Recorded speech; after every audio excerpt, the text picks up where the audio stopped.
Hi guys, welcome back to my YouTube channel cook with Hema.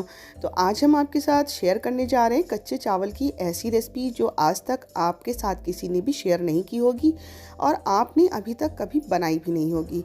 तो इस recipe को बनाने के लिए आपको नॉर्मल चावल लेना है जो हम घर में रोज़ बनाते हैं, हमको बस वही चावल लेना है। तो हमने 1 कप चावल ले लिया है।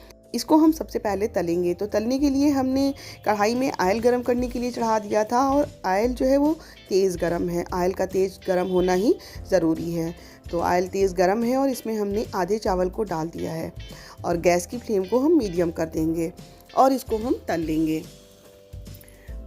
अगर हम तेज़ फ्लेम रखेंगे तो चावल ऊपर से ब्राउन हो जाएगा और अंदर तक नहीं पकेगा। तो इसलिए गैस की फ्लेम को मीडियम करना ज़रूरी है और इसको 2-3 मिनट तक हम तल लेंगे।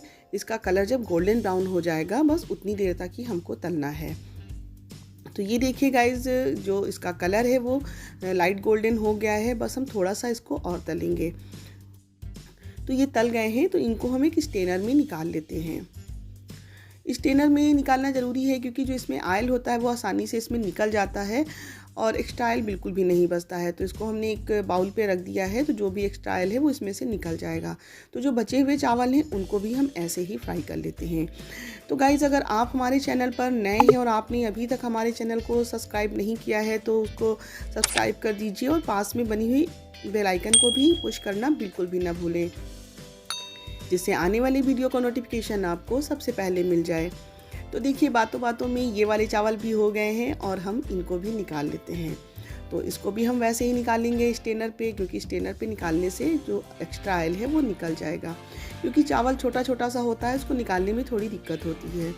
तो इसको हमने निकाल लिया है और अब लेंगे हम कुछ ड्राई फ्रूट। तो उसमें हमने कुछ किशमिश ली है, थोड़ी सी गरी लिया है, थोड़े से काजू और बादाम लिया है जिसको हमने बीच से काट लिया है। तो इसको भी हम इसी ऑयल में तल लेते हैं। तो इस समय गैस की फ्लेम को एकदम स्लो रखना है, क्योंकि तेज़ फ्लेम पे अगर हम ड्राई फ्रूट को तलेंगे तो ये बहुत लाल हो जाएंगे और इनका जो टेस्ट है वो भी ख़राब हो जाएगा। तो बस हल्का सा ही हमको इनको तल लेना है। तो ये तल चुके हैं, इनको भी हम निकाल लेते हैं। इसको निकाल लिया है और इसको भी हम रख देते हैं। तो हमने फिर से कढ़ाई चढ़ा दी है और चाशनी बनाने के लिए हमने 1 कप चीनी लिया है। तो जितनी हमने चीनी लिया है हम उतना ही पानी लेंगे।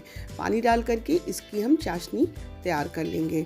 तो चाशनी हमको कोई तार वाली तैयार नहीं करनी है, बस जैसे शहद होता है ना, चिपचिपी चाशनी, बस हमको वैसी ही बनानी है। इसमें कोई तार हमको नहीं बनाना है। तो हम इसको चेक कर लेते हैं। तो देखिए, ये चीनी अच्छे से मेल्ट हो गई है और ये चिपचिपी सी चाशनी बन करके तैयार हो गई है।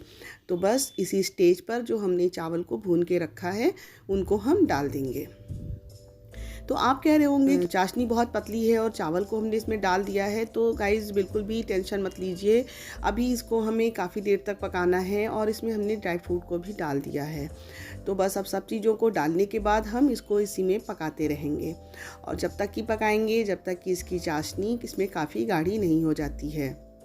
और हमने 2 टेबल स्पून इसमें हमने सफ़ेद तिल डाल दिया है। ये एकदम ऑप्शनल है, अगर आपके पास है तो डाल दीजिए, नहीं है तो आप बिना तिल के भी इसको बना सकते हैं।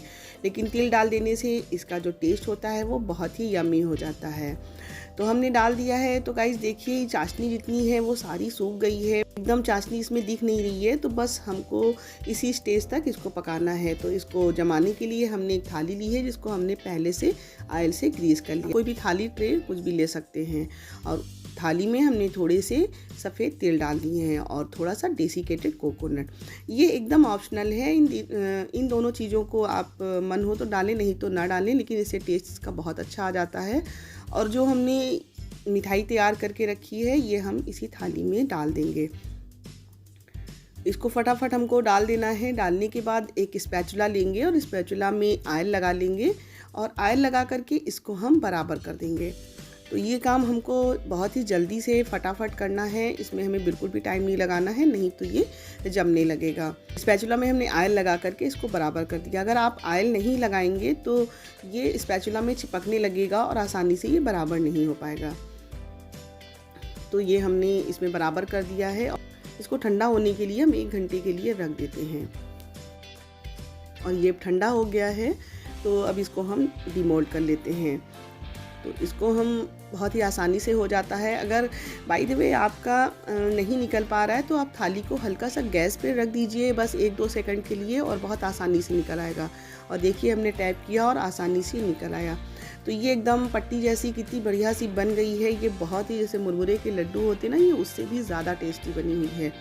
तो इसको आप मनचाहे शेप में इसको काट लीजिए या तोड़ लीजिए, क्योंकि अब ये टाइट हो गई है तो कट नहीं पाएगी। आपको अगर कोई शेप में काटना है तो आप जब जमाते हैं तो जमाने के समय ही चाकू से निशान लगा दीजिए, तो उसी शेप में ये कट जाती है, नहीं तो बाद में नहीं कट पाती है। तो हमने उस टाइम निशान लगाना भूल गए थे। तो गाइस देखिए कितनी बढ़िया सी ये रेसिपी बन करके तैयार हो गई है। तो आप भी इस रेसिपी को एक बार ज़रूर ट्राई करें।